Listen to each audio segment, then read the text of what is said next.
질의하시죠. 예, 질의에 앞서서 제가 오늘 질의를 계속 길게 할 수 없어서 자료 제출로 대체하려고 드린 건데, 금감 원장님, 지난번에 임명록 회장 등을 업무방해로 고발해서 그것이 성립될 경우에는 이사로서 상법상 사회이사들도 동일한 책임을 져야 되는 문제가 있어서 이들에 대해서 법적인 조치나 이런 부분들을 조사해서 조치하라고 한 거에 대해서 보고를 오늘까지 하시겠다고 했는데 아직 보고가 안 됐거든요. 네네. 이 사회이사들의 문제에 대해서 지금 아무 책임 없는 듯이 지금 하고 있는데요. 이 부분에 대해서 사회이사들의 상법상 이사로서의 책임 문제와 관련해서 어떻게 조치하실 것인지에 대해서는 보고를 해주시기 바랍니다. 네, 그렇게 하겠습니다. 검토해서 보고를 하겠습니다. 예, 그 점에 대해서는 우리 금융위원장님께서도 예. 검토를 하셔서 보고를 해주시기 바랍니다. 알겠습니다. 자료를 잠깐 종합국감에서 제가 몇 가지 정책 질의를 간단히 좀 하겠습니다. 지금 가계부채 문제가 좀 심각한데요. 제가 보는 세 가지 문제가 있습니다. 하나는 박근혜 정부 들어서서 가계부채가 늘어나고 있다라고 하는 점이고요. 제가 수치는 이야기하지 않겠습니다. 아실 거고요. 지금 거의 한 80조 정도 더 늘었지 않습니까? 출범하기 전보다. 그 다음에 가계부채가 두 번째 문제는 질적으로 악화되고 있다는 겁니다. 이금융권의 가계부채 비중이 늘고 있고 그것이 지금 줄고 있지 않습니다. 그러면 서민의 금리 부담이 커지는 문제고요. 세 번째는 이 DTI LTV 규제 완화로 인해서 가계부채가 주택담보대출을 중심으로 확 늘고 있는 반면에 집값은 지금 강남권을 중심으로 신속하게 9월에만 규제 완화 전에 0.08%에서 매매지수 가격지수가 9월달에 0.37%로 급증을 해서 가계부채는 악화되고 집값에는 지금 부정적 영향을 주고 있습니다. 이 점 관련해서 제가 생각하는 5가지 대안이 하나는 가계소득을 늘려야만 이 가계부채 문제 해결할 수 있는 거고요. 두 번째는 DTI LTV 규제 완화를 지금 이제 중단해야 된다 이렇게 생각하고 정상화할 필요가 있다.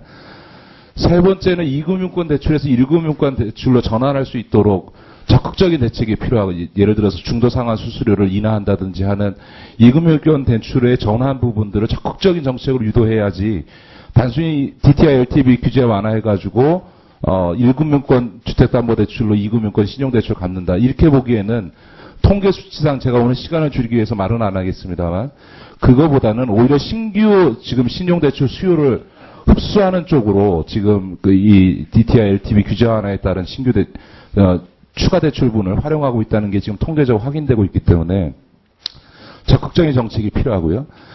네 번째가 저축은행이나 상호금융기관을 명시상부하게 10%대 우리 지금 금리 구조에서 보면 공백 상태에 있는 이 서민금융기관을 육성할 필요가 있고요. 다섯 번째가 앞서 오전에 질의했던 것처럼 이 한계 상황에 있고 소액인 우리 신용 불량자들에 대한 적극적 조치가 필요하다. 이렇게 5가지 생각합니다. 제가 이 말씀을 드리는 것은 뭐냐면 국민행복기금 프로그램이 이제 끝나기 때문에 연말까지 좀 안을 만드셔서 내년도에는 가계부채 문제에 대해서 금융위가 이제 종합대책을 좀 내놔야 될 시점이 아닌가라고 생각을 합니다. 그 점에 대해서 좀 적극적으로 검토해 주시겠습니까? 네, 지금 말씀하신 것 중에 상당 부분이 저랑 생각을 같이 하고 있는 부분입니다. 예, 두 번째로요. KB 문제와 관련해서 제가 제재상의 몇 가지, 6가지 문제점과 6가지 지금 대안을 말씀드리려고 하는데 문제점에서 첫 번째는 제재심의위원이 지금 비공개로 하고 있는데요. 제재를 받을 피시민은 알고 있는데 나머지는 모릅니다. 로비의 의혹 때문에 위원 때문에 비공개를 한다는 게 이유인데 피시민은 누가 제재심의위원이 다 하는데 로비를 안 한다. 이거 말이 안 되고 오히려 공개하지 않음으로 인해서 감시를 못하게 하는 문제가 있고요. 두 번째는 지금 재척 회피 문제가 전혀 작동되고 있지 않습니다. 이번에 제재심의위원 중에서 재경부나 금융연구원 이건호 행장이나 이명록 회장과 출신이 같은데 회피 신청을 전혀 하지 않았습니다. 세 번째로는 제재심의 참관도 불가능하고요. 외부 인사가. 더군다나 누가 무슨 발언을 했는지도 안 나타나고 이번에는 장소를 옮겨서 최종구 수석이 식당에서 밥 먹으면서 사무실에서 밥 먹으면서 하는 바람에 속기록 남기지 않았습니다. 이런 비공개의 문제가 있고요. 네 번째는 이 제재 처분의 최종 책임을 갖는 금융위원회가 이 제재심의위원회 당연직으로 되어 있는데 거기에 참석을 하고 있지 않습니다. 그런 점에서 문제가 심각하고요. 그래서 권한이 있을 때 책임지지 않고 있고요. 다섯 번째가 문제가 생겨도 행장이나 회장은 책임을 묻지 않고 아래 실무자만 처벌을 합니다. 그 이유가 뭐냐 하면요. 이 제재 시행세 측에 보면 행위자, 보조자, 지시자, 감독자를 구분하고 보조자와 감독자는 조금 더 주십시오. 그러니까요. 어떤 형태가 발생하냐면 금융지주자 회장은 어떤 서류도 남기지 않습니다. 그래서 지시자의 위치에서 빠지게 되는 거죠. 그리고 감독자라고 하는 위치에서의 책임을 안 지기 위해서 어떻게 하냐면 전결 규정을 확대해가지고 회장 결재를 축소시키는 방식으로 해서 지주회장은 지난번에 김승유 회장도 그렇고 이번에 이명록 회장도 그렇고 지시사의 위치에서도 빠지고 감독자도 전결 규정 확대로 인해서 결재하지 않음으로써 빠지게 되는 문제가 있습니다. 자, 6번째는요. 이렇게 해가지고 임원을 퇴임시키는데요. 이거에 단순히 고시하고요. 그러니까 이쪽 감독 규정과 시행세 측으로만 하지 법적 근거가 없습니다. 그래서 이 문제와 관련해서 위원회 명단과 경력을 공개해야 된다고 생각하고요. 그 다음에 제적 회피 제도와 관련해를 실질화하기 위해서 회피 사유가 있는데 회피하지 않은 그 제재심의위원회에 대해서는 제재할 수 있는 제도가 필요하고요. 세 번째로 속기록 작성과 공개를 의무화해야 되고요. 그 다음에 금융위원회에 당연직으로 참여하는 금융위국장을 반드시 참여시키거나 아니면 참관으로 아예 빼는 게 맞다고 생각하고요. 5번째로 이 CEO에 대해서는 포괄적 경영 책임을 물어야 됩니다. 지난번 카드정보 유출 사건 때 CEO들 3명이 다 사퇴했는데요. 그 행위자도 아니고 아무것도 아닙니다.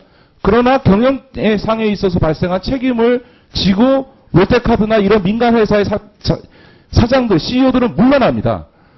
그러니까 지시나 감독의 문서가 남기지 않으면 CEO는 책임지지 않는 이 제재 규정은 문제이기 때문에 포괄적 경영 책임을 민간 기업에서도 묻는데 그거를 모을 수 있는 제재 규정을 신설해야 된다고 생각하고요. 마지막으로 이 제재에 대한 불복이나 이의가 있지 않습니까? 물러나라 그러는데 물러나지 않고 그런 점에서 보면 제재 규정의 법제화가 필요하다 이런 생각을 저는 하고 있습니다. 법적 근거를 좀 더 명료화할 필요가 있겠다. 이 문제와 관련해서 신재위원장입니다. 금융감독원장님 좀 답변을 해주시기 바랍니다. 지금 말씀하신 이번에 KB 사태에서 볼 수 있듯이 제재상의 여러 가지 문제점이 나타났습니다. 지금 저희가 생각하고 있는 부분은 제재 제도에 대해서 한번 검토를 다시 할 생각이고요. 그 다음에 우리 지금 문제가 되고 있는 은행 지배구조상의 사회이사와 이사회, 주주총회 간의 적절한 견제와 균형, 또 그동안에 나왔던 문제점 전반적으로 검토를 해서 조만간에 저희가 발표를 하고 의원님들께도 상의를 좀 드리겠습니다. 예, 그러니까 제재 시스템과 제재 규정, 이사 문제 이런 것들에 대해서 종합적으로 점검해서 이번 KB 사태에서 제도 개선을 만드는 것이 단순히 이거는 행장 퇴임시키는 것이 아니라 우리 금융당국이 만들어내야 될 국민들에게 내놔야 될 책임이라고 생각합니다. 네, 우리 동감합니다. 예, 저 원장님도 좀 말씀. 네, 지금 이번 KB 일련의 사태에서 제기된 지배구조 문제, 지금 제재제도 문제 등 전반적인 사항에 대해서 금융위와 협의를 해서 그다음에 위원님이 말씀하신 사항을 포함해서 전반적인 제도 개선을 검토해서 보고를 한번 드리도록 하겠습니다.